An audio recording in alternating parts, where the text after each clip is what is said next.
Chaque année, la Terre compte un peu plus d'humains. 8 milliards de bouches, 8 milliards d'appétits et moins de bêtes à dévorer.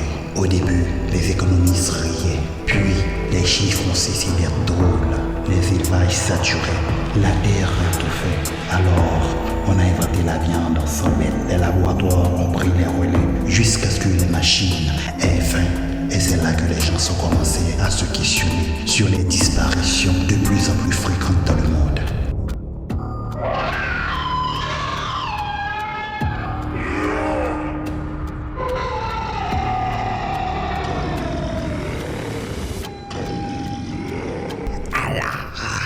C'est grave ton histoire.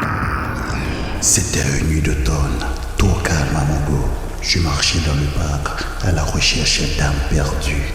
Les lampadaires clignotaient, la pluie dessinait des visages sur le goudron. L'atmosphère était nauséabonde pour mon âme.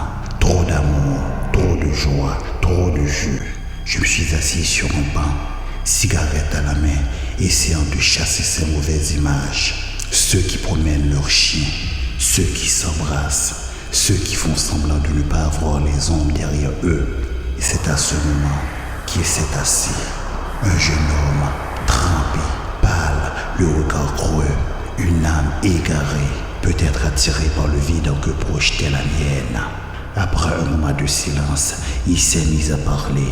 Je travaillais dans un centre de définition alimentaire, un de ces complexes ultra modernes où tout est silencieux. Des machines partout, des caisses scellées, des employés qui ne se regardent jamais dans les yeux. On disait que la viande venait de fermes partenaires, mais personne ne savait où elle était. Personne ne se posait de questions. Jusqu'à ce soir-là, une caisse a chuté d'un convoyeur. J'ai voulu la remettre sur le chariot. Le couvercle s'est entrouvert tout seul.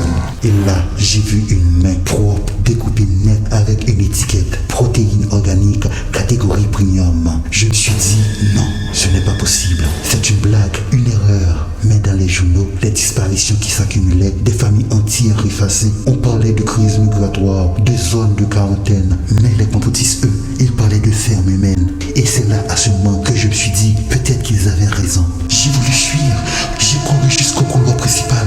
Mais elles étaient là, ces silhouettes hautes, fines, la peau grise, les yeux vides, sans pupille. Elles portaient nos vêtements, nos badges, nos sourires. Mais c'était pas des humains. Elles me regardaient comme moi, je regarde un stick. L'une d'elles s'est penchée vers moi. Sa voix était presque humaine. Je ne sais pas comment j'ai fui. Je courais dans la pluie. Les larmes hurlaient et dans le reflet des flaques, je voyais leur visage. Ou peut-être le mien. J'ai compris. Ce n'étaient pas des monstres venus d'ailleurs. C'était nous, des choses qu'on a nourries, programmées, clonées, jusqu'à ce qu'elles nous remplacent. Nos imitateurs, nos successeurs. Je ne sais plus. Je vis.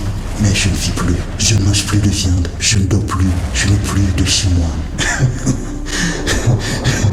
Mais parfois la nuit, que la pluie frappe les vides, je sens qu'ils sont là, dehors, qu'ils me regardent et qu'ils attendent juste que je me repose pour me récolter.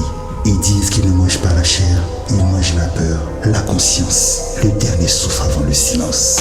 Tout ce qui vit peut être consommé. Alors ce soir, avant de manger, avant d'ouvrir la porte à minuit, souviens-toi, à force de dévorer le monde, l'homme a fini par être au menu. Et si tu entends frapper, ne réponds pas. C'est peut-être ton tour d'être dégusté. Abonnez-vous et n'oubliez pas de cliquer sur le bouton j'aime. À la prochaine.